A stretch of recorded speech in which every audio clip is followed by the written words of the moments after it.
So Nightjar, what was it in terms of what was the drive of the songs and what's the sort of emotional colour of all this music? I think I was making sense of a lot of different things that I hadn't quite processed when I was making A New Day at Midnight. So the death of my father, the birth of my children and the sort of traumas that came around that, death of other people in my life too.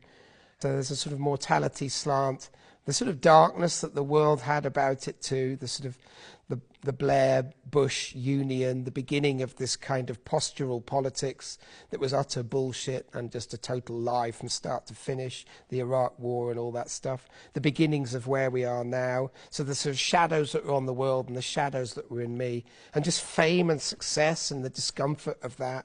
I kind of analysed everything a lot and tried to make sense of it. So the songs afford some space for these feelings, this discomfort to kind of be borne out. So I'd say those are the driving elements in the sort of colour of the music.